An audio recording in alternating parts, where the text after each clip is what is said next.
আসসালামু আলাইকুম দর্শক, আমার হাতে আপনারা দেখতে পাচ্ছেন ভাং পাতা গাছ।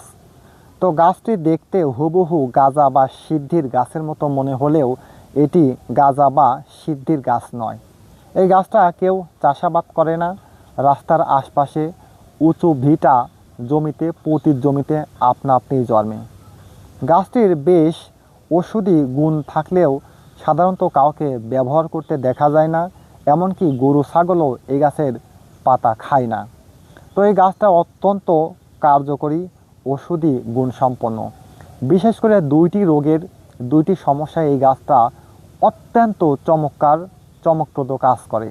এক নম্বর, যাদের ঘুমের সমস্যা রয়েছে, যারা সারা রাত জেগে থাকেন, শুধু এপাশ ওপাশ করেন, ঘুম হয় না, তারা যদি এই গাছের পাতা বিশেষ নিয়মে সেবন করতে পারেন তাহলে ঘুমের সমস্যা তো দূর হবেই, কিভাবে রাত কেটে সকাল হয়ে যাবে আপনারা টেরই পাবেন না, ঘুমও ভাঙবে না। দ্বিতীয়ত, যাদের যৌন রোগ রয়েছে, যৌন সমস্যা রয়েছে, যৌন দুর্বলতা, শারীরিক দুর্বলতা বা দ্রুত বীর্যপাতের সমস্যা রয়েছে, তারা যদি এই গাছটি বিশেষ নিয়মে সেবন করতে পারেন তাহলে যৌন রোগ, যৌন দুর্বলতা, শারীরিক দুর্বলতা, দ্রুত বীর্যপাতের সমস্যা হতে চিরতরে স্থায়ীভাবে মুক্তি পাবেন ইনশাআল্লাহ। তবে এই গাছটি কেউ সরাসরি ব্যবহার বা সেবন করতে যাবেন না, তাহলে কিন্তু এর বেশ কিছু সাইড এফেক্ট বা পার্শ্ব প্রতিক্রিয়া, যেটা আপনার উপকারের চেয়ে ক্ষতি করবে। এই গাছটি অবশ্যই শোধন করে, পরিশুদ্ধ করে, শুদ্ধ করে এই গাছটির ময়লা আবর্জনা বের করে তারপরে আপনাকে খেতে হবে। তো এই গাছটা কিভাবে শোধন করতে হয় সেটা আমি আপনাদের এই ভিডিওতে বলে দেব। আমি নিজেই এই ভাং পাতা শুদ্ধ বা শোধন করেছি, সেই ভিডিওটাই আমি আপনাদের সামনে তুলে ধরছি যে আমি কিভাবে শোধন করেছি। খুব মনোযোগ সহকারে খেয়াল করবেন দর্শক। আমি প্রথমে একদম পরিপক্ক, একদম পুষ্ট ভাং পাতার গাছ তুলে নিয়ে এসেছি।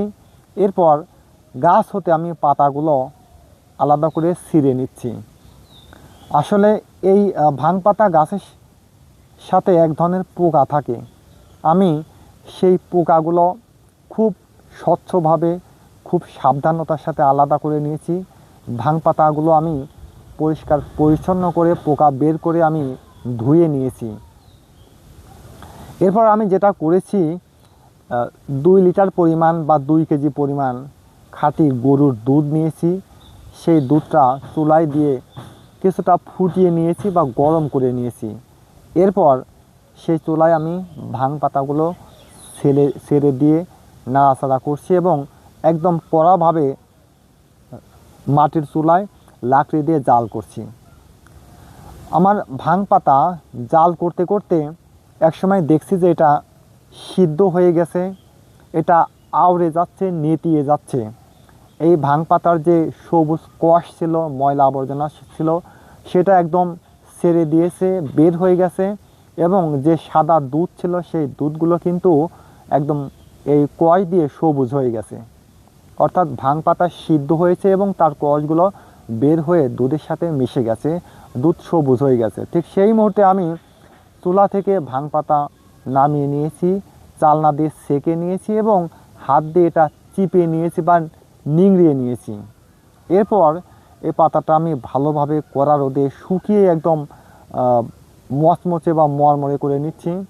এটা আমি হামানদিস্তায় পাউডার করে নিব এবং এই পাউডার যদি আপনারা অন্য অন্য ওষুধের সাথে মিশিয়ে, বিশেষ কিছু ভেষজ আছে, সেই ভেষজের সাথে মিশিয়ে আপনারা বিশেষ নিয়মে খেতে পারেন তাহলে দুটা রোগে কিন্তু এটা চমৎকার কাজ করবে। আপনার দুটা রোগ হতে স্থায়ীভাবে, চিরস্থায়ী আপনি মুক্তি লাভ করবেন। 1 নম্বর, যাদের ঘুমের সমস্যা; 2 নম্বর, যাদের যৌন রোগ রয়েছে। তো যদি কারো এটা প্রয়োজন হয়, এই ওষুধের প্রয়োজন হয় বা এই পাউডারের প্রয়োজন হয়, তাহলে অবশ্যই আমার সাথে যোগাযোগ করবেন, ইনশাল্লাহ আপনারা পেয়ে যাবেন।